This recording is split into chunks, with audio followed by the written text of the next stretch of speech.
안녕하세요. 인공지능 아카데미 아재입니다. 오늘은 개발자 관련 날이죠.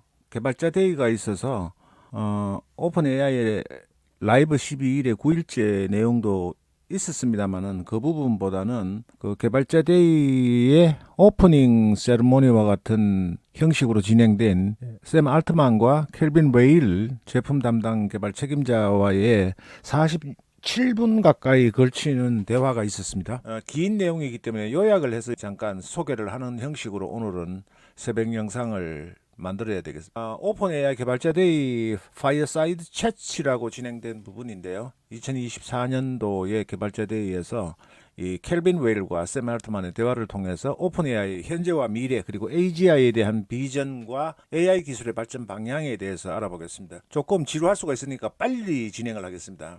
시간분으로 해서 했고 오픈 AI의 셰프 프로덕트 오피스에 대한 역할 설명 잠깐 있었고요. 그 다음에 1분 7초에서 약 1분 28초에 켈빈은 개인적으로 디스틸레이션 제품에 대해서 매우 기대된다고 하고 어드밴스드 보이스 모드 그리고 실시간 API, 비전 파인 튜닝 등에 대한 기대감을 표현을 했습니다. 그리고 AGI에 대한 질문이 있었는데요. 첫 질문은 켈빈은 샘에게 AGI에 얼마나 가까워졌나요? 질문을 던졌는데 샘은 과거를 회상하며 대답을 시작했습니다. 우리는 시스템을 완성할 때마다 이것이 왜 AGI가 아닌가라고 물었습니다. 루빅 큐브를 푸는 로봇팔이나 도타봇을 만들었을 때는 쉽게 답할 수 있었지만은 명백히 AGI가 아니었으니까요. 현재 상황은 그러나 지금은 그 질문에 답하기가 훨씬 더 어려워졌다고 설명을 했습니다. 오픈 AI의 AGI 프레임워크라고 하는 부분은 지금 현재 확실하게 샘 알트만은 추론기에는 와 있다고 이야기를 했어요. 그리고 이제 에이전트 레벨 3가 에이전트고 레벨 4는 혁신가, 레벨 5는 조직 이렇게 되는데 레벨 2는 가고 레벨 3로 가는 단계라고 했습니다. 여기 보시면은 현재 O1 클로드 3가 레벨 2에 도달했다고 확신하면 레벨 3는 멀지 않은 미래에 달성할 수 있을 것으로 전망했습니다. 다만 새로운 과학적 발견을 실제로 증거할 수 있는 수준, 소위 말해서 인공지능이 연구를 할 수 있는 수준이 되는 것은 조금 더 시간이 필요하다는 의견이었고요. 그 다음에 AGI에 대한 관점의 변화. 과거는 AGI가 하루아침에 갑자기 등장할 것처럼 여겼던 것에 대해서 언급하며 질문을 했습니다. 그러나 현재는 이분법적 관점이 아니라 매우 모호한 기간을 거치면서 점진적으로 발전을 할 것이라고 답을 했습니다. 그 다음에 튜링 테스트의 의미 변화, 심지어 한때 매우 명확한 이정표로 여겨졌던 튜링 테스트조차도 어느새 흐릿하게 지나갔고 아무도 신경 쓰지 않게 되었다고 설명을 했습니다. 오픈 AI의 연구 집중도는 4분 15초에서 5분 10초 정도 했는데요. 질문은 오픈 AI가 초기처럼 여전히 연구에 전념하고 있나요? 라고 했을 때 샘은 그 어느 때보다도 더욱더 그렇다라고 강조하고 오픈 AI 역사에서 단순히 컴퓨팅 파워를 늘리는 것이 주요 과제였던 시기가 있었지만은 지금은 다시 연구에 집중해야 할 때라고 설명을 했습니다. 그러면서 O1이 바로 그 좋은 예시라고 언급하며 이는 오랜 기간 여러 방향에서 접근한 거대한 연구의 결실이라고 강조했습니다. 진정한 연구의 의미는 5분 10초에서 07분 9초까지인데요. 오픈 AI의 특별함 그리고 복제와 혁신의 차이 이미 작동하는 것을 복제하는 것은 쉽지만은 오픈 AI를 복제할 때 저는 좋습니다. 세상에 더 많은 AI를 얻게 되니까요 라고 생각합니다. 진정한 연구의 정의, 처음으로 새로운 것을 하는 것, 새로운 패러다임을 찾아내는 것이 진정한 의미의 연구입니다. 근데 요새 보면은 샘 알트만도 많이 복사하죠. 프로젝트 기능도 그렇고 다른 그 GPT스에 있는 기능들 또는 스타트업에서 있는 기능들을 자꾸 가져옵니다. 자기가 과연 이렇게 말할 수 있을까 하는 그런 생각도 듭니다. 오픈 AI의 제품 개발의 특징은 일반적인 기술 회사에 비해서는 오픈 AI는 2, 3개월마다 컴퓨터가 할 수 있는 일이 극적으로 변화하고 있다고 자랑 겸 이야기를 했습니다. 그리고 유연한 방향 전환의 중요성. 샘은 이에 동의하며 과학적 발견에 따라 유연하게 방향을 전환하는 것의 중요성을 강조했습니다. 또 안전성에 대한 접근, 샘의 답변은 이 부분은 여러분들이 화면에서 잠깐 보시고 넘어가겠습니다. 안전성 문제의 변화, 초기 예상은 그 다음에 실제 경험, GPT-3의 사례를 들었습니다. 여러분들이 읽어보시는 걸로 생각하겠습니다. 에이전트의 미래, 이제 레벨 3단계인데요. 채팅 인터페이스가 여전히 중요하고 장기적인 상호작용, 그리고 2025년도에 이러한 변화의 원년이 될 것이다. 에이전트가. 그리고 효율성이 사람들은 한 달에 걸렸을 작업을 에이전트에 요청하면 1시간 만에 끝내는 것을 보게 될 것이다. 자동화 생산성이죠. 그리고 개발자 플랫폼의 중요성, 개발자의 역량, 그리고 오픈 AI의 역량에 대해서 이렇게 설명을 했습니다. 참조하십시오. 컴퓨터 제어 에이전트의 장애물, 즉각적으로 안전성과 정렬이 문제다. 컴퓨터를 제어하는 부분은 예를 들면은 지금 클로드에서 컴퓨터 유저가 나왔었죠. 에이전트에게 실제로 컴퓨터를 제어할 수 있는 권한을 부여하려면은 그 시스템의 경고성과 신뢰성, 정렬에 대해 매우 높은 기준이 필요하다고 강조했습니다.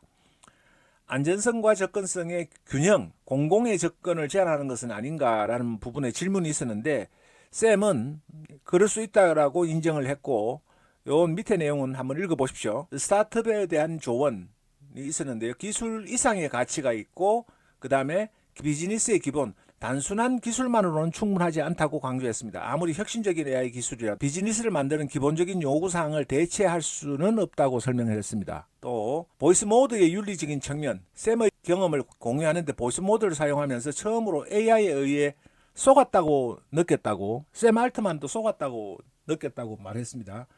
심지어 자신도 모르게 플리스를 사용하게 되는 등 AI가 인간의 신경회로를 자극하는 방식에 대해 흥미로운 경험이 있었다고 관찰을 공유했습니다. O1 모델의 기능 확장 계획입니다. 현재 계획은 사용자들이 요청한 모든 기능 계획을 추가할 계획이라고 밝혔습니다. 그리고 특히 모델이 매우 빠른 속도로 더 스마트해질 것이라고 강조했고, 내년에는 포터보에서 O1으로의 발전보다 더 큰 발전이 있을 거라고, 그러니까 GPT-4 터보에서 O1으로 발전하는 것보다 더 큰 발전이 있을 것이라고 예측했습니다.